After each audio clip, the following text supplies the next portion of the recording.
Kamu jangan membaptis kembali mereka yang sudah dibaptis, terkecuali orang yang dibaptis dengan rumusan skismatik dan tidak dengan rumusan apostolik.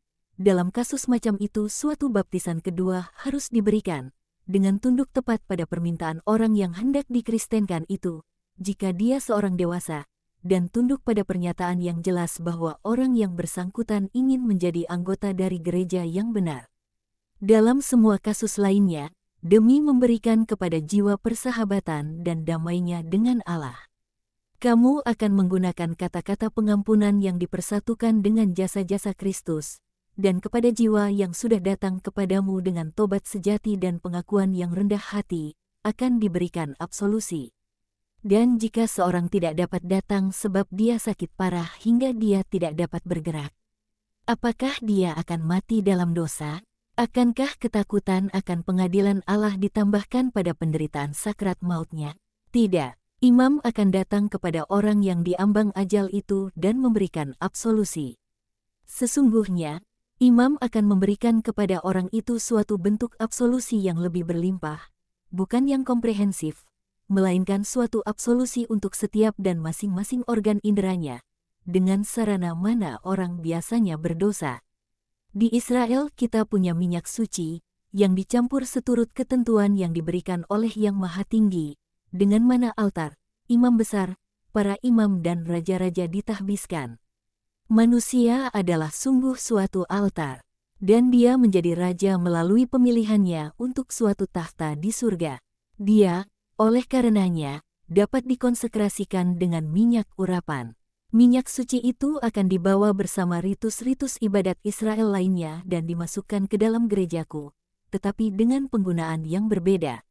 Sebab tidak semuanya di Israel adalah jahat dan harus ditolak. Tidak, banyak kenangan dari perbendaharaan lama akan ada dalam gerejaku.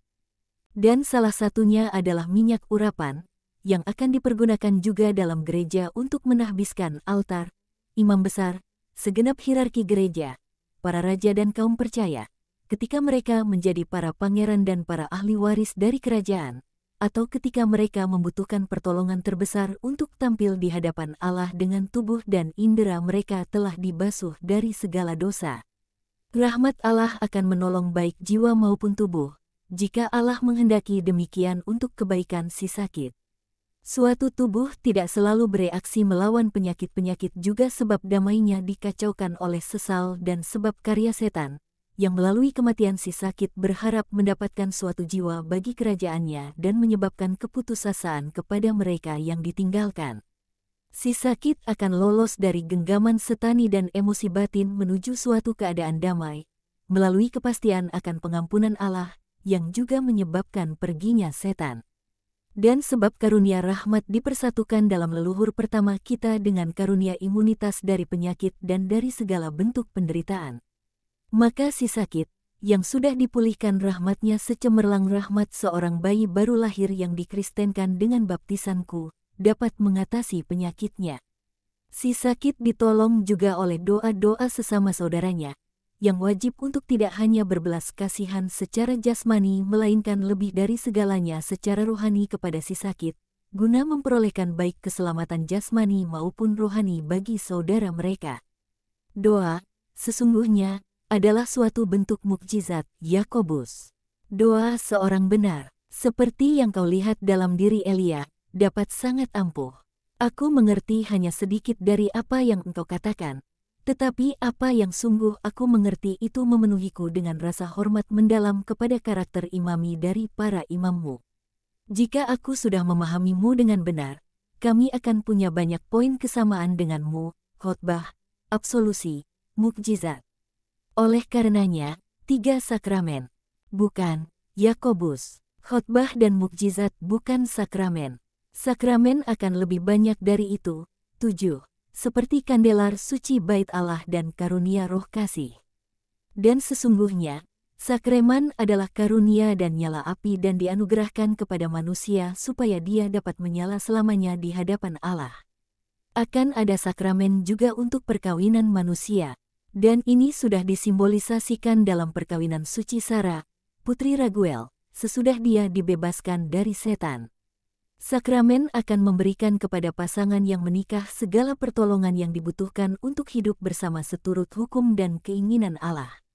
Suami dan istri juga menjadi para pelayan dari suatu ritus prokreasi. Suami dan istri menjadi juga imam-imam dari sebuah gereja kecil, keluarga mereka. Oleh karenanya mereka harus dikonsekrasikan untuk menghasilkan keturunan dengan berkat Allah dan membesarkan keturunan yang akan memberkati nama Maha Suci Allah. Dan oleh siapakah para imam akan ditahbiskan? Olehku, sebelum aku meninggalkanmu. Kamu, sesudahnya, akan menahbiskan para penerusmu dan mereka yang akan kamu tambahkan ke dalam bilanganmu sendiri untuk menyebarluaskan iman Kristen. Engkau akan mengajari kami, ya kan? Aku dan ia yang akan aku utus kepadamu. Juga kedatangannya akan menjadi suatu sakramen. Itu akan dianugerahkan secara cuma-cuma oleh Allah yang Maha Kudus pada Epifani pertamanya, dan lalu akan diberikan oleh mereka yang sudah menerima kepenuhan imamat. Ia akan menjadi kekuatan dan inteligensi, penguatan dalam iman, akan menjadi belas kasihan dan ketakutan yang kudus, akan menjadi pertolongan dalam nasihat dan kebijaksanaan Adi Kodrati, dan akan menjadi kepemilikan keadilan yang oleh kodrat dan kuasanya akan mengubah kanak-kanak yang menerimanya menjadi seorang dewasa. Tapi kau untuk sementara waktu tidak dapat mengerti itu. Tapi ia akan membuatmu mengerti. Parakletos ilahi, kasih abadi, ketika saatnya tiba bagimu untuk menerimanya.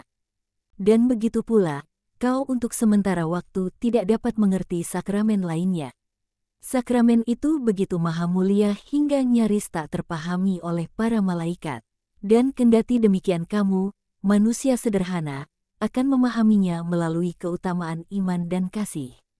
Dengan sungguh-sungguh aku katakan kepadamu bahwa mereka yang akan mengasihinya dan memberi makan jiwa mereka dengannya, akan dapat menginjak-injak setan dengan tanpa takut.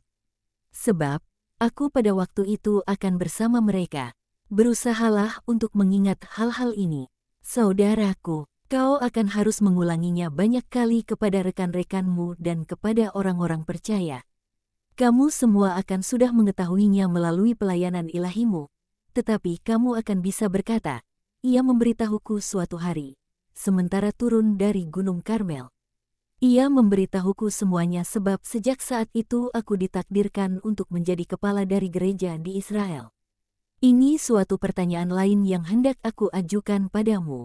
Aku memikirkannya semalam. Haruskah aku katakan kepada rekan-rekanku, aku akan menjadi kepala di sini? Aku tidak suka itu, tetapi aku akan melakukannya jika engkau memintaku. Tapi aku tidak suka itu. Janganlah takut. Roh Parakletos akan turun atasmu semua dan akan menanamkan pemikiran-pemikiran kudus dalam dirimu. Kamu semua akan memiliki pemikiran-pemikiran yang sama demi kemuliaan Allah dalam gerejanya. Dan akankah tidak ada lagi itu, pembicaraan-pembicaraan yang begitu tidak menyenangkan seperti yang ada pada kami sekarang? Bahkan Yudas anak Simon tidak lagi akan menjadi penyebab ketidaksepakatan. Dia tidak akan lagi demikian, janganlah khawatir. Akan tetapi akan masih ada perbedaan-perbedaan pendapat. Itulah sebabnya mengapa aku katakan kepadamu, berhati-hatilah dan berjagalah, tanpa kenal lelah, sementara melakukan kewajibanmu hingga akhir.